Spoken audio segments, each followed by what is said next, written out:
Good morning and welcome back to my channel and another edition of What I Eat in a Day.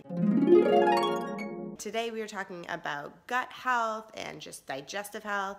I'm someone who struggles with IBS, so I know what it feels like when things aren't moving down there or moving too much, so keeping my gut health in check is definitely a priority in my life.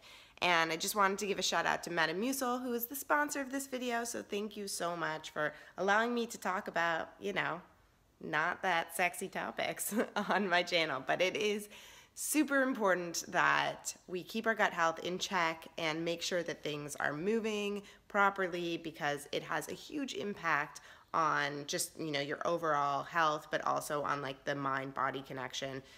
If things aren't working in there, then things might be not so great up here. So just wanted to talk about those things, the things that I do to make sure that my gut health is in check. But as you guys know, I'm all about balance. So yeah, there's definitely a couple things that I do to make sure my digestive health is great, but there's also some fun things I throw in because you gotta live your life and have fun with it in the process. So come along for the day. I'm gonna show you what I eat. And to be honest, I have not planned any of my meals today. So we're gonna see what happens. I do know that we're having a couple people over for dinner tonight. So I'm gonna be cooking dinner, but I'm hungry. So I'm gonna go make some breakfast. Come along. So we're gonna start by making my usual breakfast smoothie. You're probably sick of watching me make this, but I just add some blueberries, half a banana, some protein powder, and just pack it full of spinach or whatever green that I have in the house that day and just blend that all together.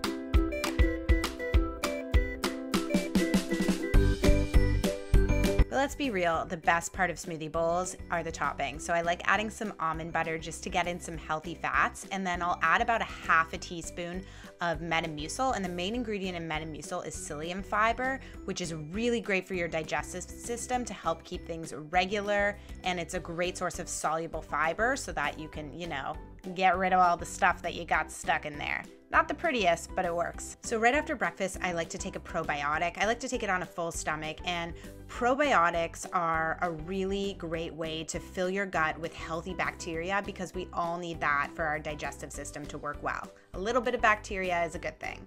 And then it was lunchtime. I did some work in between, but I basically put some rice up to go with my leftovers from dinner the night before, and I just had some tofu with veggies. I like eating whole grains mixed with a source of protein and veggies, and it was just an easy lunch. So I wanted to show you what I'm making for dessert for tonight. I'm having a bunch of friends and family over, so I figured I'd whip up some dessert, and I actually have a little bit of time. I'm gonna be making my high fiber chocolate chip cookies, which are really just a healthier alternative for chocolate chip cookies that are high in fiber so that they keep things, a little bit more regular. But I'm not really gonna market them as that. But I thought I'd just take you along. I make them with Metamucil free, so it's free from artificial sweeteners, colors, flavors, and gluten, which is great. It's a really nice natural form of fiber from 100% natural psyllium husk, so totally my jam. I'm gonna show you how I whip up these cookies. Super easy. I actually really like using this when I don't have eggs. It keeps them vegan if you have people who are coming over who are vegan or if you're vegan, but I actually just don't have eggs, and psyllium fiber, psyllium husk is actually a really great egg replacer because it helps bind things together. It's super absorbent, which is awesome. So I'm gonna show you how to make my cookies, so come along and try not to salivate. So I'm gonna start with the Metamucil, and I'm doing 4 tablespoons. Just FYI, the actual recipe for this is gonna be on the blog, so don't feel like you need to write this all down. I'm gonna add a link in the bio so that you can grab the recipe if you want from there.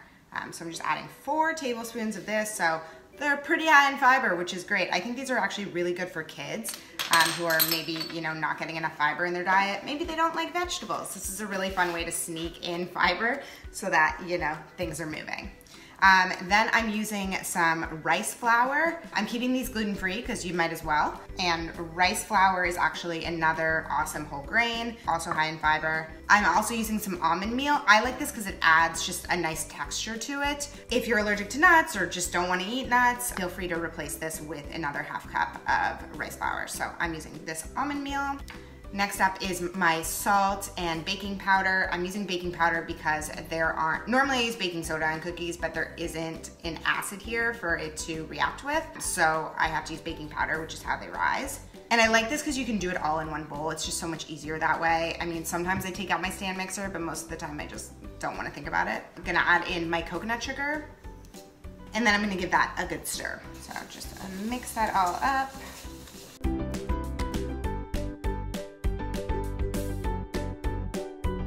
Okay, so next up, I'm gonna add my coconut oil.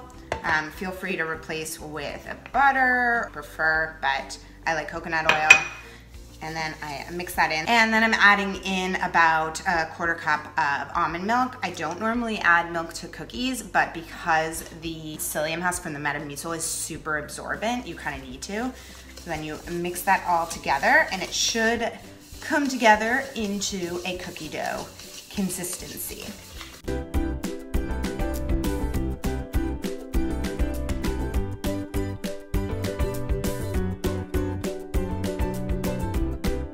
Now the most important part, the chocolate chips. I went for like some big chunks. You can go for mini, you can go for big guys, whatever you prefer. So you'll see, yeah. Okay, so now it's time to put them onto the tray.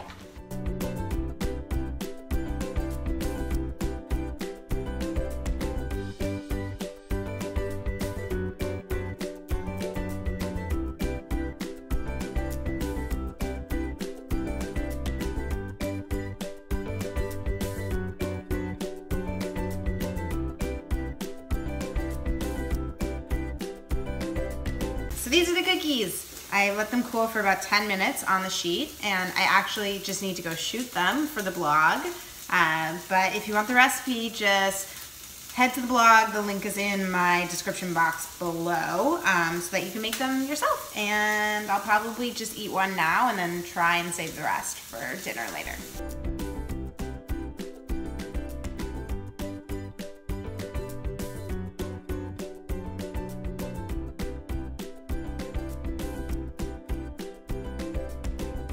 So after putting the finishing touches on the blog post and those pictures, we actually went to Whole Foods to pick up some groceries. That's some basil on my lap. And I picked up a kombucha to drink. I love kombucha. It's also another great way to add some good bacteria to your diet. So then we had Kurt's family over for dinner that night, so we put out a cheese plate and some veggies and hummus. I also had a beer because YOLO, this is a local craft beer. And I made some side salads, so that is a panzanella salad using a bunch of veggies that we got in our CSA. And then that is a quinoa salad with some watermelon, feta, and mint. And I think I might post this on the blog, so let me know if you want to see it. And then I also had a glass of wine because we had opened a really nice bottle of wine. And honestly, so much of our gut health is about how we're able to relax and enjoy our life, and being able to enjoy a meal with the people I love is a big way that I'm able to support my health. And it's just awesome that we get to have family close by. And when they left, I also had some tea, and that is a peanut butter cup because why not? And just enjoyed my tea, and that was it.